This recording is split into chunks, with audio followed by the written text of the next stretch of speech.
Bonjour. Aujourd'hui dans cette vidéo, je vais faire des petites modifications sur deux de mes machines. Pour ceux qui connaissent cet ordinateur, il s'agit du IBM Aptiva, le 486. J'ai essayé de rendre le ventilateur que j'avais mis à l'intérieur pour refroidir ce processeur. Malheureusement, celui-ci fait vraiment beaucoup trop de bruit. Il faudra que je le remplace. Donc, voilà.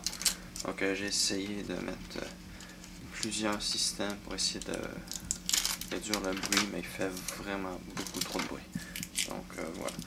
Je vais juste enlever le ventilateur. De toute façon, cet ordinateur a passé toute sa vie sans avoir aucun refroidissement sur le 486.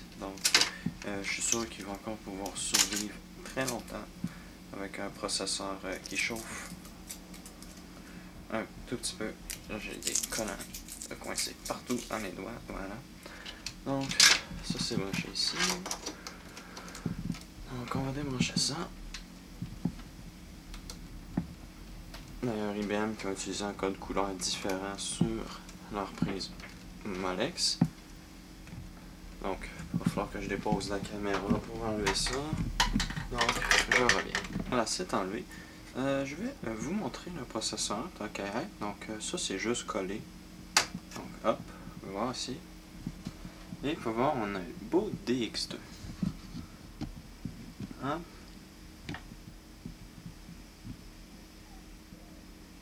Donc, voilà. On va replacer ça.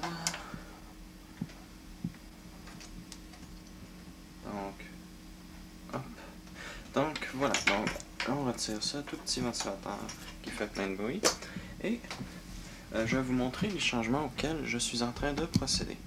Donc, on va retirer la date, voilà. Donc, hop. Donc, ici, j'ai retiré le vieux modem 56K qu'il y avait ici et j'ai mis une 3Com Etherlink 3. Donc, voilà, cet ordinateur est maintenant prêt à aller sur Internet. Et là, c'est là où on va avoir un petit... un objet qui va avoir une moins grande valeur que celui que j'enlève. On va retirer la magnifique Sound Blaster 16 Value. Pourquoi? Parce que ce 486, bien que ce soit un DX2, n'a pas la puissance nécessaire pour être un vrai DX2 parce qu'il n'a pas de cache. Donc, je vais le mettre dans mon DX4 qui lui a 128 kHz de cache L2. Donc, ça l'aide déjà grandement. Et aussi, puisque celui-ci est quand même plus facile à étendre les possibilités, je rappelle que le 486 qui a là-bas a des ports PCI et ISA. Celui-ci n'a que 4 pauvres petits ports ISA 16 bits. Donc voilà, ça nous limite assez. On n'a qu'une baie d'expansion, donc c'est vraiment très limitant. Et on ne peut pas mettre des cartes de pleine grandeur. Donc franchement, ce boîtier-là est assez limitant. Donc je retire cette magnifique carte, qui est une carte qui utilise le OLP3. Une des dernières cartes Sound Blaster, d'ailleurs, a utilisé une vraie puce OLP pour faire le son. Une année plus tard, dites-vous que les puces avec le OLP ont été remplacées par le CSH, je crois, ou quelque chose du genre, qui était une émulation. Donc voilà, une carte de 1994. D'ailleurs, cet ordinateur-là, j'ai l'impression que c'est un ordinateur de Noël parce que la plus haute date que j'ai trouvée sur cette machine est la 50e semaine de 1994. Donc voilà, c'est vraiment un ordinateur de la fin d'année de 94. Donc, je vais remplacer cette carte par une autre carte qui est pas si mauvaise quand même. Vous allez voir, je vais aller la chercher, je vais vous la montrer. Je vais remplacer cette magnifique Sound Blaster par une ESS Audio Drive.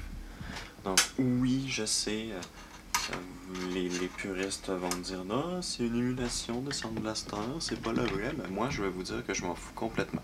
Si vous êtes prêt à payer presque 100$ pour une carte qui a plus que 20 ans, puis que c'est juste pour dire si elle a un son MIDI qui est acceptable comparativement au vrai lecteur MIDI, c'est votre problème. Moi je paierai jamais ce prix-là pour une carte.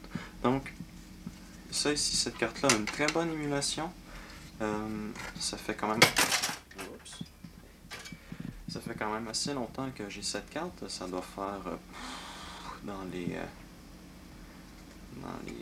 3 ans maintenant. Donc elle a un très bon son. C'est du ISA 16 bits, donc compatible avec, les jeux DOS de base.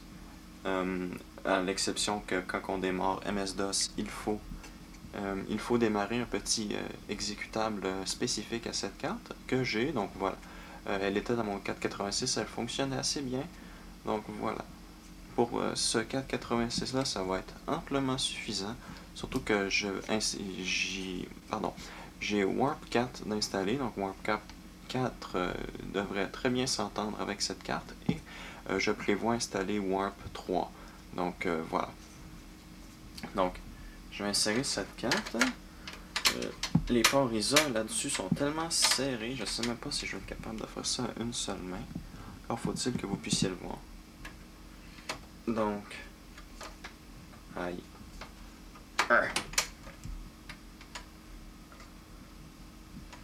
Voilà.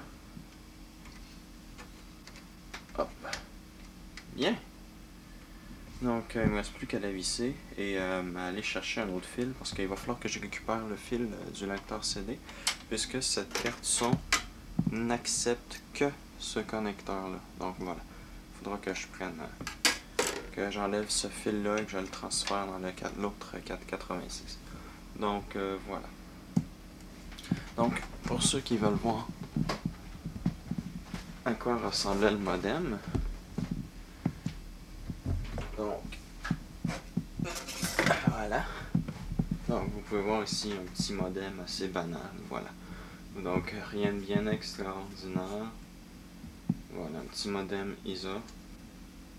Donc rien d'intéressant.